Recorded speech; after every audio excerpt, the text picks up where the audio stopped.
Nous rendons grâce à Dieu pour cette occasion qu'il nous accorde de rendre visible sa pensée. Aujourd'hui, nous parlerons du choix d'une meilleure vie dans ce monde. Le choix d'une meilleure vie dans ce monde. Il y a quelques jours, quelques semaines que je causais avec des jeunes professeurs à l'université. Elles avaient à peine 30 ans ou 32 ans. Elles étaient déjà profs à l'université. Mais elles se posaient encore la question sur le choix de leur vie.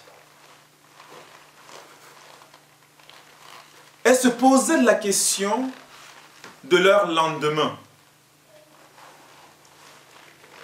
Celle dont dans ce monde, beaucoup de personnes peuvent admirer, disant que wow, elle a terminé ses études, elle est professeure à l'université. Mais elle, au plus profond d'elle-même, elle n'est pas heureuse. Elle est encore à la recherche d'une meilleure vie. Quand je suis rentré, j'ai pris la parole et je me suis mise à sonder les Écritures. Et j'ai compris que sans Dieu ou sans Jésus-Christ dans notre vie, on ne peut pas avoir une meilleure vie dans ce monde. La meilleure vie, elle est cachée dans la personne de Jésus ou dans la parole. Car seul Dieu nous donne le meilleur de notre vie. Donc dans la vie ici-bas, tout est question de choix. Tout est question de choix. Tu peux choisir une vie heureuse, comme tu peux choisir une vie de tourment. Être dans le tourment perpétuel ou dans le conflit intérieur perpétuel. Donc tout est question de choix. Ce n'est pas les diplômes ou ta position dans la société qui te donnera cette meilleure vie. Ou cette meilleure vie, autant pour moi. Rien dans ce monde ne peut rendre ta vie heureuse. Je t'invite à faire le choix et le bon choix. Dans Deutéronome chapitre 30, à partir du verset 15 jusqu'au verset 20, Deutéronome chapitre 30, versets 15 à 20. Regarde, je mets aujourd'hui devant toi la vie et le bien, ou la mort et le mal. En effet, je te prescris aujourd'hui d'aimer l'Éternel ton Dieu, de marcher dans ses voies et de respecter ses commandements, ses prescriptions et ses règles, enfin de vivre et de te multiplier, afin que l'Éternel ton Dieu te bénisse dans le pays dont tu vas entrer en possession. Mais si ton cœur se détourne de lui, et si tu ne lui obéis pas, si tu te laisses entraîner à te prosterner devant d'autres dieux et à les servir, je vous déclare aujourd'hui que vous périrez. Vous ne vivrez pas longtemps sur le territoire dont vous allez prendre possession. Vous périrez. Dieu aujourd'hui nous demande de faire un choix. car la vie est un choix. Il te demande de faire un choix et de t'engager à ton choix. C'est très important de faire un choix. Le choix de bien vivre ou le choix de mal vivre. Dieu ne force personne car il respecte le principe du libre choix. Il respecte ce principe. Il ne force personne. Mais il nous conseille de choisir le bien pour vivre. De mettre de côté le mal. Car le mal, c'est le fait de ne pas écouter Dieu. Le mal, c'est refuser la parole de Dieu. Lui qui est source de l'existence.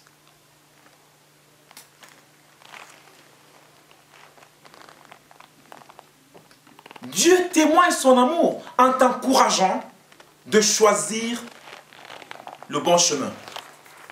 Le meilleur pour ta propre vie. Car ce que Dieu dit, ou ce que la parole de Dieu dit, c'est le meilleur chemin pour notre propre vie. Nous pensons parfois que quand Dieu nous demande de faire quelque chose, c'est d'abord pour lui, Dieu. Non, c'est d'abord pour nous. C'est pour que nous soyons bien. Lui, il est bien. Il nous encourage donc de faire le bon choix. Nous devons comprendre une chose. Nous serons aimés, jugés, condamnés en fonction de notre choix. L'amour de Dieu va se manifester dans notre vie en fonction de notre choix. Dieu va te juger ou te condamner en fonction de tes choix ou de ton choix de la vie.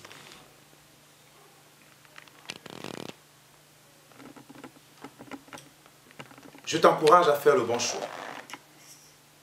Dans 2 Corinthiens chapitre 6, à partir du verset 11 jusqu'au verset 18.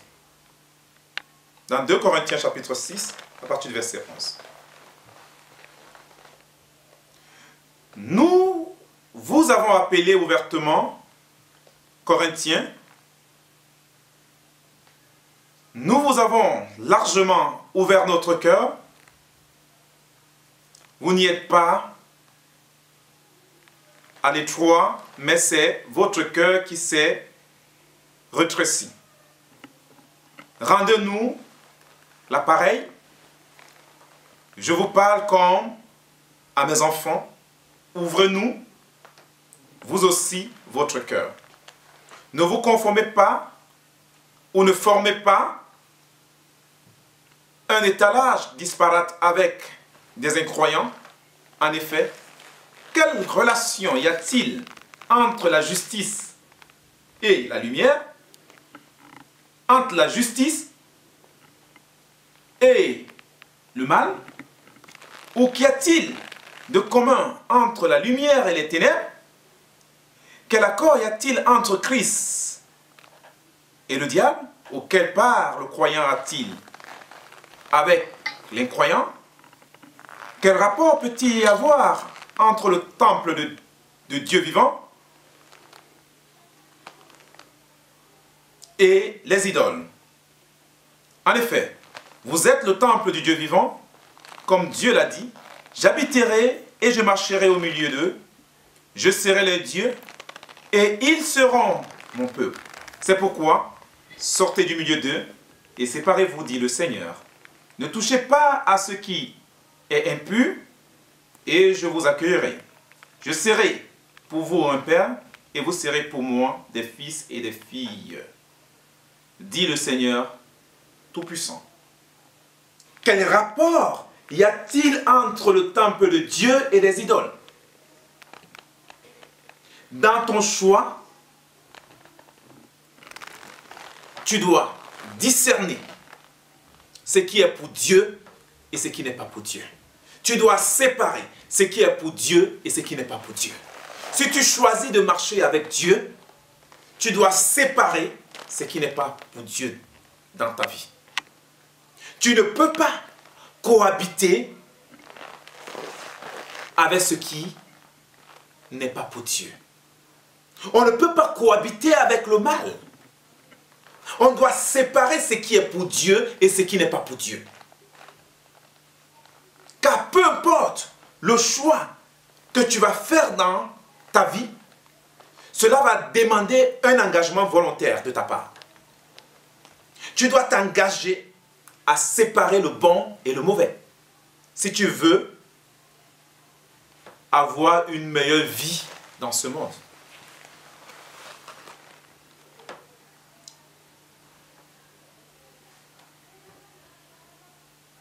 Tu dois faire le choix de laisser Dieu œuvrer en toi si tu veux voir le meilleur que Dieu te promet. Mais si tu ne veux pas aussi, tu peux refuser de faire de ta vie un champ de travail pour Dieu. Tu peux refuser de faire de ta vie un champ de travail où le Seigneur Jésus va se manifester, où il va manifester sa gloire. Et faire de ta vie un champ de travail où le diable va manifester sa gloire. Parce que si tu n'es pas pour Dieu, si tu ne choisis pas pour Dieu, tu choisis pour le mal. Il n'y a pas d'intermédiaire. Soit on est pour Dieu, soit on est pour le diable. Ceci a été un principe depuis le commencement. Le jour où Adam a péché, depuis le jardin d'Éden, il s'est retrouvé du côté du mal. Et tant qu'il était avec Dieu, il était du côté du bien. Et sa vie était une vie épanouie, une vie heureuse. Il en est ainsi pour chacun d'entre nous. Donc, ton choix compte. Et Dieu respecte ton choix. Et chacun est appelé à vivre le résultat de son choix. Et le résultat du choix avec Dieu, c'est une vie meilleure, une vie de bonheur, une vie paisible, une vie restaurée. Et je t'encourage à faire ce choix. Dans Jérémie chapitre 19, verset 13, la Bible nous parle de la recherche de ce Dieu. Vous me chercherez et vous me trouverez si vous me cherchez de tout votre cœur. Et faire le choix pour Dieu, c'est chercher à faire la volonté de Dieu. Celui qui dit que j'ai fait le choix pour vivre avec Dieu, pour marcher avec Dieu, prend l'engagement de connaître les principes du royaume de Dieu et de les appliquer dans sa vie. C'est ça, chercher Dieu. C'est ça qu'on appelle la recherche sincère de Dieu. Être sincère dans ta vie chrétienne veut tout simplement dire placer la parole de Dieu au devant de toi. Tous ceux qui ont fait le choix pour Dieu ont placé la parole de Dieu au devant de leur vie. Nous pouvons le voir avec Moïse. Moïse avait toujours désiré voir Dieu prendre les devants. Jésus à la croix, il dit, toutefois pas ma volonté, mais que seule ta volonté soit faite. C'est ça, faire le choix pour Dieu. Faire le choix pour une meilleure vie. Mettre Dieu devant. Chercher premièrement le royaume des cieux et sa justice. Et tout le reste vous sera donné par-dessus tout. Donc, si je fais le choix pour Dieu, je mets les principes de Dieu au devant de ma vie. Tu ne vis plus, mais c'est Christ qui vit au travers de toi. Tu vis dans le but de rendre visible la parole de Dieu. C'est pourquoi Paul peut dire, ce n'est plus moi qui vis, mais c'est Christ qui vit en moi. Et Christ pouvait manifester sa vie et sa gloire au travers de la vie de Paul. Parce que Paul avait fait le choix de vivre une meilleure vie. Et je tiens à vous dire que Paul était un très très grand savant de son temps. Parce qu'il a fait l'une des prestigieuse université de Gamaliel. Mais quand nous voyons la vie de Paul, avant sa conversion, on comprend que Paul n'avait pas une vie heureuse. C'est après le choix accepté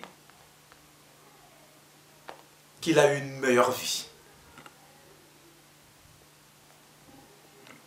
Il a eu une meilleure vie parce qu'il a laissé Christ œuvrer dans sa vie.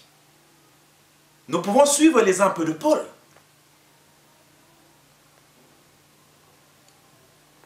Et si nous suivons cet exemple,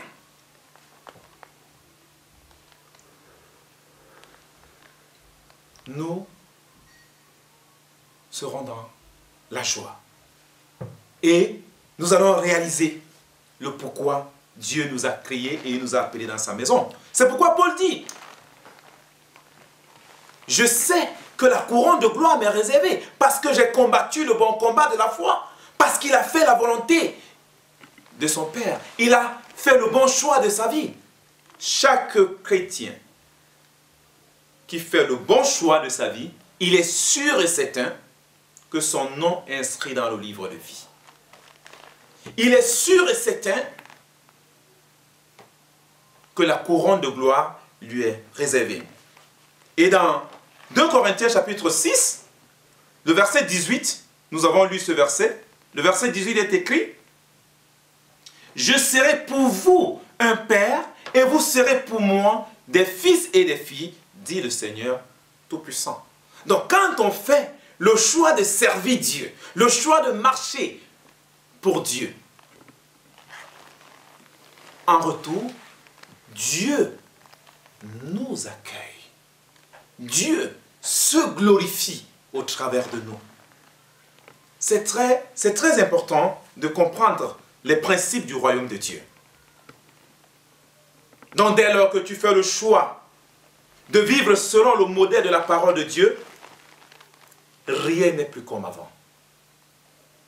Ta vie n'est plus comme avant. Demandez à tous ceux qui ont expérimenté la nouvelle naissance, tous ceux qui ont fait le choix de vivre pour Dieu, ils vous diront que leur vie n'est plus comme avant. C'est pourquoi Paul dit, ce qui était pour moi un gain, je le vois aujourd'hui comme de la boue, à cause de l'excellence de la personne de Jésus-Christ. À cause de l'excellence de Jésus, ta vie passée n'est que de la boue, n'est que de la perte.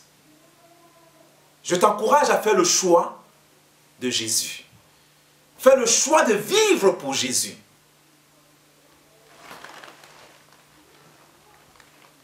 Rien n'est plus comme avant. Ta vie et ton existence sont bouleversées par ce modèle de la personne de Jésus. Donc ta vie est bouleversée par le modèle de la personne de Jésus. Parce que tu as fait le choix de vivre pour lui. Je nous encourage à faire ce choix. Et quand tu fais le choix de vivre pour Dieu, le Saint-Esprit te donne la capacité d'agir conformément selon sa parole. Car de nous-mêmes, nous ne pouvons pas. Ézéchiel le dit. Je les donnerai un cœur nouveau et je ferai en sorte qu'ils observent mes commandements. Quand tu fais le choix de vivre pour Dieu, vous recevez une puissance. La puissance de la parole de Dieu, la puissance de Jésus vient s'incarner en toi au moyen du Saint-Esprit. Et tu peux vivre pour Dieu. Nous recevons une puissance, cette puissance dont nous parle Actes chapitre 1, verset 8. Elle vient habiter en nous et nous vivons pour Jésus. Et ta vie devient l'incarnation de la personne de Jésus sur terre. Quand on te voit, on voit Jésus. Quand on te voit, on voit les œuvres de la personne de Jésus. Vous pouvez lire Jean chapitre 14, versets 20 et 21. Ceux qui m'aiment gardent ma parole. Ils seront aimés par mon Père. Jean chapitre 14, versets 20 et 21. C'est ça, aimer Jésus. Jean 15, versets 15 à 19. Et dès ce moment, tu commences à réaliser chaque jour de ta vie sur terre que Dieu est vérité et une réalité suprême. Que la parole de Dieu est une réalité suprême. Elle est vérité et une réalité suprême. Ceci n'est que possible si tu fais le choix de vivre pour Dieu. Si tu laisses que Jésus-Christ devienne le formateur de ta vie. Laisse que Jésus devienne le formateur de ta vie. Et il va te donner la forme qui va t'amener à voir les promesses de Dieu se réaliser dans ta vie.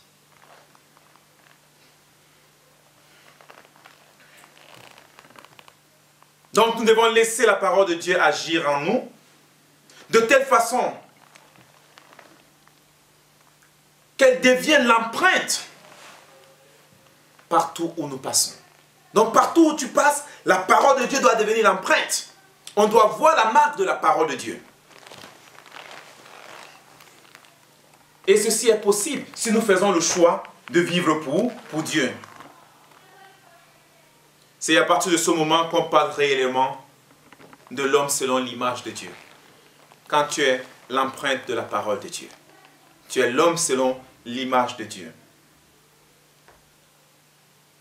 Celui qui connaît Jésus le laisse aussi agir au travers de lui. Dis que je connais Jésus, c'est laisser Jésus agir au travers de toi. C'est faire le choix de laisser Jésus agir au travers de nous. Et c'est ça, avoir une vie meilleure. Pas laisser les philosophies humaines avoir une vie au travers de nous. Non. Laissons la vie de Jésus s'imprégner en nous. Et c'est cette vie de Jésus, de la personne de Jésus, qui va s'incarner dans notre vie pour donner un sens à notre existence. Au cas contraire, nous ne serons pas heureux ou tu ne seras pas heureux. Donc nous pouvons également lire Philippiens chapitre 3 versets 10 à 21 qui nous encourage aussi à faire le bon choix. Donc celui qui fait le bon choix cherche toujours à être scruté ou structuré par la parole de Dieu. Dans le but d'être conforme selon le modèle parfait qui est Jésus-Christ. Tu cherches à être structuré par sa parole qui te donne une forme appropriée. Et c'est cette forme qui te rend. C'est elle qui va te rendre heureux ou heureuse. Laissons le Seigneur nous rendre heureux. Fais le bon choix dans ta vie et tu ne regretteras jamais. Que Dieu bénisse sa parole dans notre cœur et qu'il nous encourage encore et encore à continuer à vivre pour lui. Que Dieu bénisse sa parole dans nos cœurs. Amen.